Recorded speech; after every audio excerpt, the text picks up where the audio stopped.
இன்றைக்கி நம்ம பொக்காயோகே அப்படிங்கிறத என்னென்னு பார்க்கலாம். என்னுடைய வாழ்க்கையிலே நடந்த ஒரு சொந்த அனுபவம். மேனுவல் கார் ஃபஸ்ட் கியரில் இருக்குது, ஹேண்ட் பிரேக்கும் அப்ளை ஆகிருக்கு.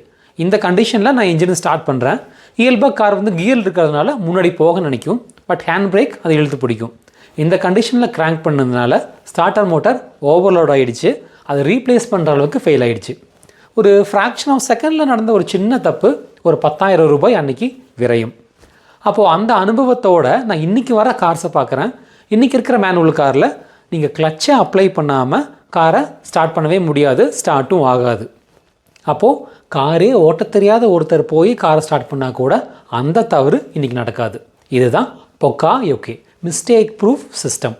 அப்போ இந்த பொக்காயோகே ஒரு கம்பெனிக்கு கட்டாயம் வேணும். ஏன்னா கம்பெனியில் நிறைய தவறுகள் நடக்கும். அப்படி நடக்கிற தவறுகள் எல்லாத்தையும் நம்ம ரெக்கார்ட் பண்ண ஆரம்பிக்கணும். இந்த எரர் ரெக்கார்டிங் ஷீட்டில் ரெக்கார்ட் பண்ணி ஒரு மந்த் எண்டில் பார்த்தோம்னா ரிப்பீட்டடாக நடக்கிற தவறுகள் எது, இல்லை அதிக வேல்யூபிளான தவறுகள் எது நம்மளுக்கு தெரியும். அப்போ அதுக்கு மிஸ்டேக் ப்ரூஃப் சிஸ்டம் என்ன கொண்டு வரலாம் அப்படிங்கிறத நம்ம அனலைஸ் பண்ணணும். இப்படி தொடர்ந்து ஒரு வருடம் இந்த எரர் ரெக்கார்டிங்கும் அதுக்கான மிஸ்டேக் ப்ரூஃப் சிஸ்டம் செஞ்சுட்டு வந்தோம்னா ஒரு வருஷத்தில் கம்பெனியில் நடக்கிற ஒரு 80% ரிப்பீட்டட் எரர்ஸ் நம்ம அவாய்ட் பண்ணிடலாம். ஒரு வருஷத்துக்கு அப்புறம் பார்த்தோம்னா இதில் நம்ம சில ஆயிரங்கள் முதல் பல லட்சங்கள் வரைக்கும் விரயங்கள் தவிர்த்திருப்போம்.